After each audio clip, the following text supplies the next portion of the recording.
Hey, it's Heather, and today is a very good day for an adventure in gardening.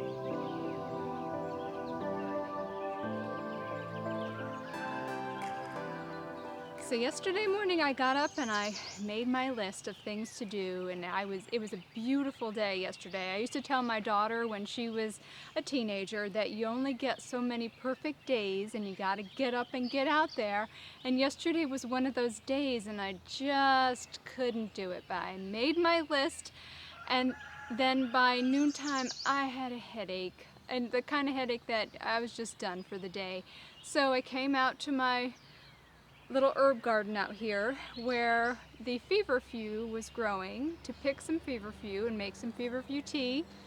And lo and behold, I lost track of it. It kind of got pushed out by some other plants. So I'm going to show you where it is or where it was. There's still some. I have some right now. I have some feverfew and nettle and burdock root tea that I'm sipping on right now that I made this morning, trying to still recover from a headache, and it is doing the trick. I feel much better now. But not on my list is resetting this little border here. So I'm going to show you what's going on and some things I'm going to do to help the feverfew grow back in where it's supposed to be. So I've got this weird little space right here between the garden path and my raised beds. So there's a little path on that side over there too, a walking path. And years ago I decided this was going to be my herb garden, and it's changed over time, as everything does. So it's kind of a mix of everything. But and I have a little, what I hoped would be a boxwood hedge kind of leading in. This is comfrey right here, which something is definitely eating the comfrey. Not sure what, but. And then kind of, this is some weeds. I have some work to do out here. There's a little bit of lettuce growing. This is marshmallow plant, which is planted in a couple of different places, but I'm probably going to harvest maybe this one this year because I know it's huge. Garden flocks they just happen. I'm not sure why, but I planted daffodils and lilies. See the lily down there? This guy right here, okay, this is echinacea, just a freebie that kind of showed up. And this is an edible green. I'll have to remember the name of it. King Philip, Sir George. I can't remember at this moment, but hopefully I'll remember. But kind of eat it like spinach. And here's the thug that has pushed the feverfew out. This is Columbine. And I have a feeling that I did this. Yeah, because I really loved it. It's gorgeous. I can't wait to show it to you when it starts to bloom. It's just fantastic looking. But see under there? There's the feverfew. Okay, so feverfew, I use feverfew for pain and for headaches, and it's really, really bitter tasting. Always do your own research, by the way, and that's why I mix it with other herbs in my tea. But so back to what's going on here. More comfrey right there, and I use the comfrey as like a natural band-aid. My poor daughter never really had real band-aids. It was always a comfrey leaf and, you know, some tape. But I also use it to make like a comfrey oil for toothpaste, to add to toothpaste as well. So this barrel here, it started out, it was one of those beverage coolers, and then I used it as a water garden, and now I have it planted up, but I think it's time for it to go, and I'm not sure where I'm going to move it quite yet. And this is a cat trying to get my attention. Hello, Priscilla Rose. Is that your big fat belly? Yeah? You got a big fat? Alright, so I don't know if I'm going to pull some of these Columbine today or if I'm just going to move the barrel, but I know that I'm going to go through here and take all the little weeds out and put some mulch in. This is St. John's wort. This is a bonus lovage that kind of showed up. The big lovage is down at the other end. More Columbine. There are Egyptian onions. Oh yeah, right here, right in front of me. These are Egyptian onions. More phlox.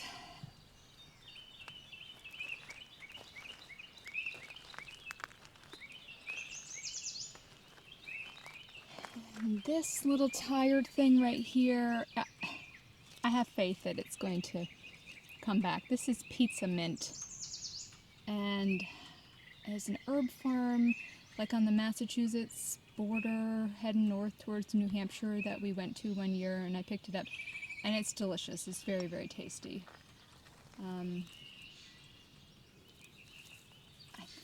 Is this oregano?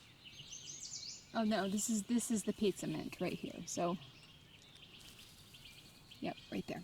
And this is garlic chives, society garlic. I can't remember the name of this one either. I'll have to look this one up.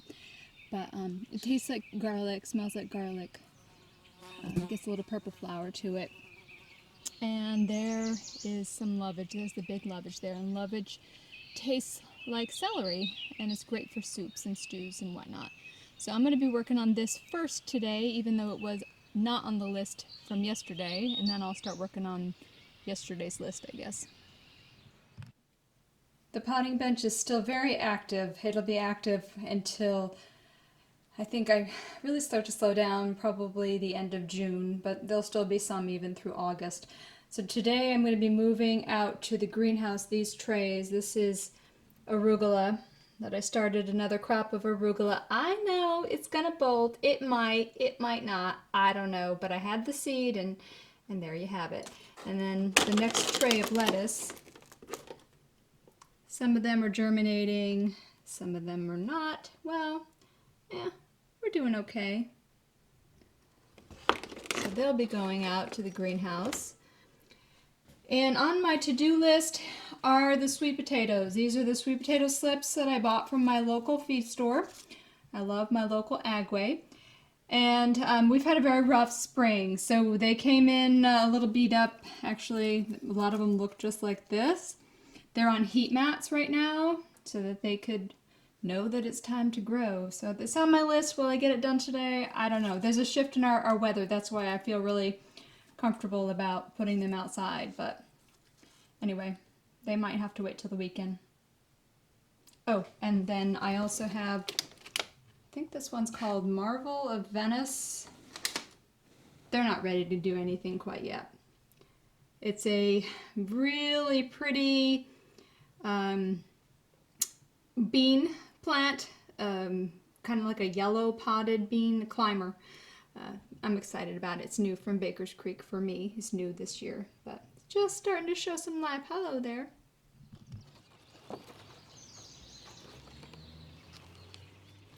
On the list today is to plant the dahlias. And I did a dahlia video not too long ago that I'll link it at the in the notes at the bottom. But not all of these guys are ready. As you can see, this guy right here, I won't be planting him because I like them to have some size to them before I put them in the ground, just because history has shown that slugs will just mow over the top of them if they're too short. But so not all of them are getting planted, but anything that's tall will go in the ground today. Definitely have some gardening ADD going on. I'm all over the place. It's noontime and I hardly have gotten anything done. And then I'm like, oh, I should mix up some compost tea for the tomatoes because I just ran out of the one I had. I had been using bat guano in this bucket, so today I'm going to mix up some tomato tone.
So good gracious, somebody has flipped on the switch for summer and it is hot all of a sudden.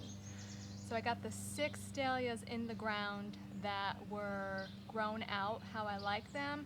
There's still 10 more, and I'm thinking maybe Monday, Tuesday I'll get to plant the rest of those. Now as a reminder, we're right by the road, as you can tell, in this garden, and it's on purpose so that, you know, there will be flowers and something really showy by the road. So these dahlias will have a little bit of a head start, the ones that are in the ground right now, and my dahlias generally bloom earlier than most of the dahlias in this area because of how I get them woke up and grown up before I put them in the ground. I did notice though, however, that the sweet peas that I had planted along this fence here, that the wind really whipped them and they look really terrible. So I'm gonna go inside and change and have lunch, and then I'll be back out to get started on the rest of my chores. We are now at the portion of my day where I look for the easy things on my list so that I can cross things off. As far as annuals go, coleus are one of my favorite, although I don't treat them like an annual. I keep them outside in the summertime, and then I'll take cuttings from them in the fall, bring them inside and root them, and then put them in these little tiny pots that I keep on my windowsill all winter long. It's very bright and colorful and cheerful, and I really like coleus. So I have a few different ones that I keep from year to year for very specific pots. And I've got these 3 pots by my utility box here that, you know, I would love something big and tall, but my husband wants it to keep low. So I've got these coleus that are going to go in it. Now this pot in the front here has been outside, and there is a nest of those little tiny ants, and apparently I insulted their mother, and they're all very, very angry right now. And they're the kind of little ants that they wait until there's like, you know, 20 of them on you, and then they all yell, "Okay, bite her now!" But so I've disturbed them, but I'm still going to plant these. Now, when I was setting these up and putting new soil in, I thought, oh hey, you know, it'd be really cool. I've got all those colocasia bulbs in the basement still, wrapped up in newspaper, and I wake them up earlier than this. But it's just been one of those seasons where there's been no place to put them. Now they still feel great, they still feel very firm, so I'm going to put some colocasia in this back container right here with some coleus. They're not going to look like, these containers are not going to look nice for a couple weeks. That's okay though, they'll look nice soon. And then I thought, well, if I'm going to wake one colocasia up, why not wake up several and put them in other pots that I have planned for them. So that's what I'm going to do right now.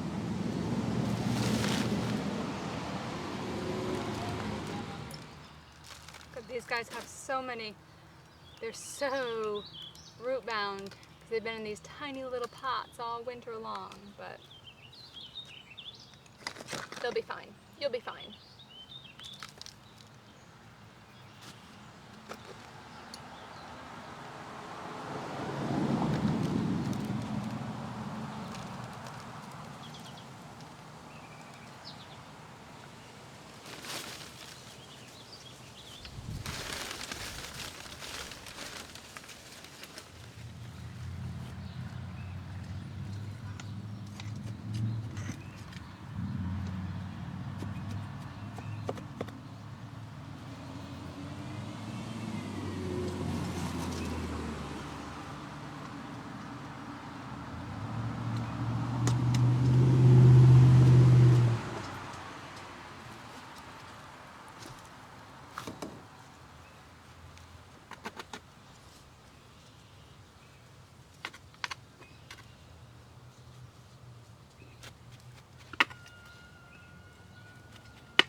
The last thing that I'm going to do to these guys today, this is a trailing one right here.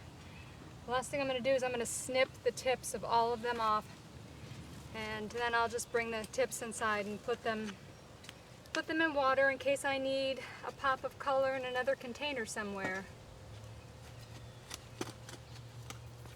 and it'll make them branch out quicker too. I've got 2 left over, these 2, for another container someplace else. Now I'll just water them in. Oh, and one other thing is I always put moss on the top of all of my containers, and but I don't have enough moss for these. They're really tired, so I'll forage for some moss over the weekend.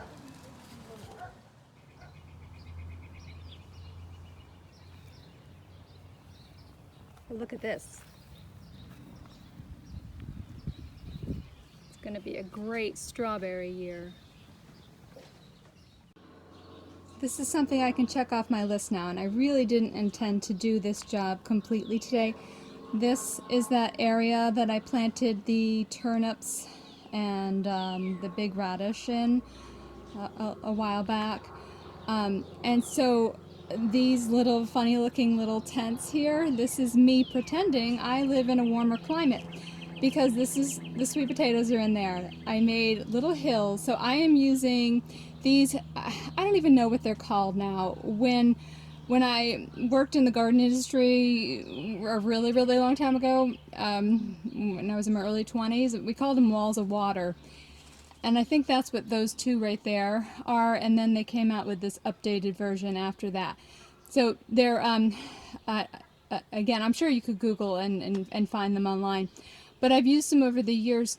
They're like, they basically help you to warm the soil up, and they're like little greenhouses. So I am using water to heat the soil. I'm using the foundation of the house and the stones along the back to also pretend that I live further south than I do. In theory, hopefully this will work. Now, my theories don't always work, but we'll see. So inside, see if we can see. Oh yeah. Can you see the sweet potato slip in there? Maybe, maybe not. Maybe it's too sunny on the outside. Well, I'll make shade. Oh, good job. Yeah, there. So, yeah, I planted these in here, and now we'll see what happens, and I'll update you soon on these. But I'm super excited. In theory, it should work. Okay, I can check this off my list. It was just a simple little thing, but it needed to be done. This is one of those little sour gherkins and pepinos, cucamelons, whatever you want to call them. And this was like a last-minute decision this year because my sister was so excited about them, and I had grown them in the last few years, and I'm like, I'm not growing those again because they actually take up a lot of space for what they are. So, but anyway, I threw a few seeds in a little pot, and you can see. All right, so it's planted at the base of this sweet autumn clematis. This is my plan on how to make it work for me here, and it's already latched on. It's like, they're like little monsters. They really are. They're cute though. So you can check that off the list. So in theory, it should grow up this sweet autumn clematis here. And hopefully they'll all get along. Here's another thing that wasn't on today's list, but it's got to get on the list and get pushed to the top because these are my milkweed plants for the monarch caterpillars. This side is all hardy milkweed, and then I've just got one little spindly row of the tropical balloon flower milkweed in the back here. I don't want them to get stunted. I want them to keep on going, and I keep them in pots until the end of the season, and I rotate them in and out of the house in my little butterfly terrarium, my monarch butterfly terrarium, to feed the monarch caterpillars. So, love milkweed, and then I'll plant them in the ground in the fall somewhere. Alright, so I made an executive decision, because I can, with the milkweed plants. And sometimes I don't even know what I'm thinking. I'm like, okay, this is a 288 tray. We don't need that much milkweed unless I was going to open a milkweed factory. I'm not sure. But we feed a lot of monarch caterpillars. so many that I actually never get the seed heads here, so I drive around the fall looking for seed heads, and you only need one. So, and then I dry it, and then I stratify the seeds about, I guess March or late February or March. I'll separate the fluff from the seed, and then put them on a wet paper towel in a Ziploc bag in the refrigerator for 6 weeks. And then I plant them, and I planted them here on heat mats, and then I put them in the greenhouse. This is what I'm going to do with the tropical milkweed. I just need a few pots here. I like to keep them over the winter time for the 1 year. So I'm going to do 36 trays of milkweed because I really don't need too much more than that, I don't think. I have such a hard time throwing away plants, so maybe I'll change my mind, but today I need to get these, I need to get them big because it's going to be June soon, and then the monarch butterflies will be coming, and then I'll have nothing to feed the babies, and what kind of a person am I if I don't have anything to feed babies, really? Alright, so I'll get these finished up, and then I'll get back on track with the other things that I have to do. But this is fun. This is fun. I love doing this.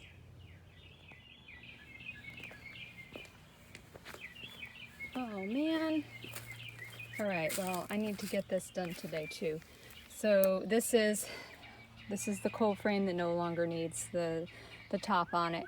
The arugula.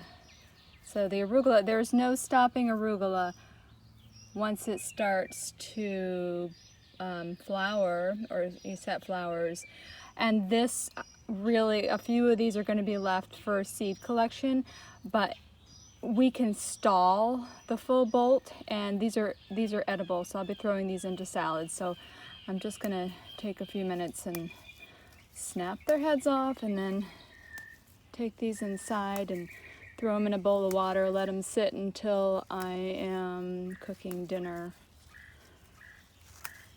And I might just come out here with a pair of scissors too, but in case I get really distracted and don't come back to it like today or ever, at least I will have stalled it a little bit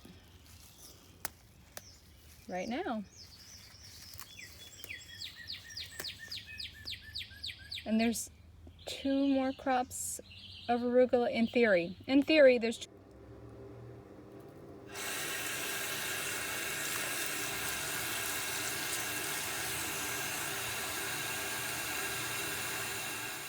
Alright, so I squeezed in this job today of getting this little herb border, or this little odd space border, whatever you want to call it.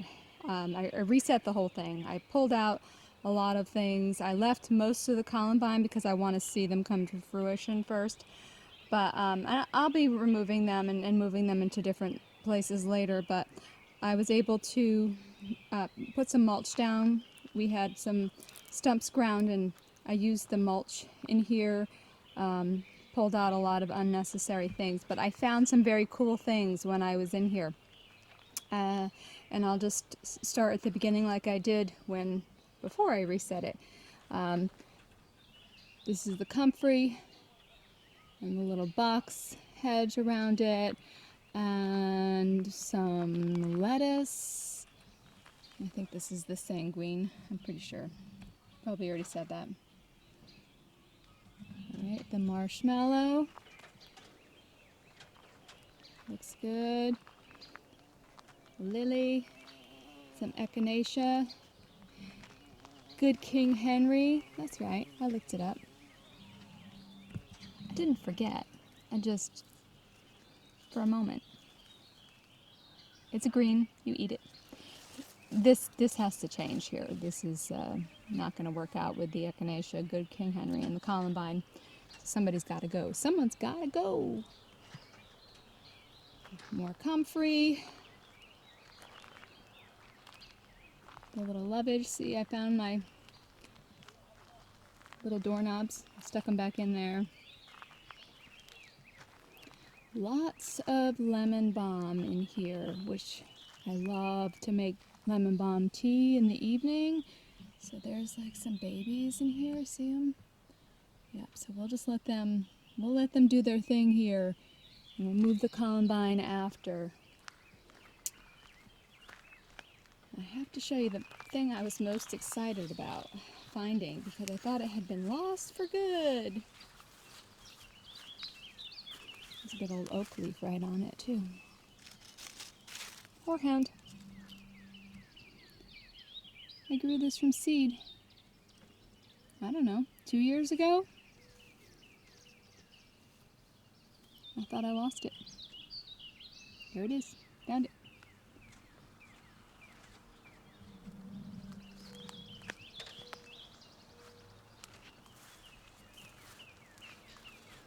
And of course, there's the Feverfew. I did find a few Feverfew in here. And we are totally going to let their seeds fly this year and land wherever they want to. Because Feverfew is one of those things that I definitely like to make tinctures out of and teas and whatnot for headache and for pain.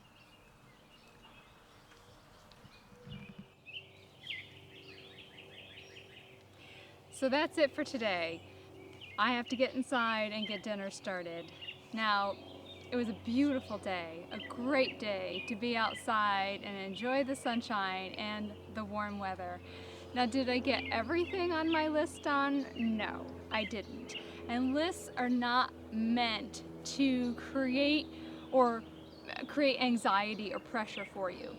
When you're doing vegetable garden or any kind of gardening for that matter, if you can, like, in the early part of the day, walk around and see all the things that you would like to do, not necessarily that you have to do, just all the things that you'd like to do or that need to be done, put them on a piece of paper, and then you can kind of prioritize what needs to be done sooner than others. Especially when you're doing vegetable gardening, you have to take and prioritize to get crops in the right timing. Like not a vegetable at all, but today the coleus that I had to bring outside, I knew that if I didn't do that soon, there would be no more coleus because it was in those teeny tiny little pots since November of last year or whenever it is that I planted them. So a great day, another day in the books, things to check off my list, and please subscribe. I would love for you to subscribe so that we can stay in touch and that you won't miss out on another adventure in gardening. And remember, every day is a glorious adventure. Join me.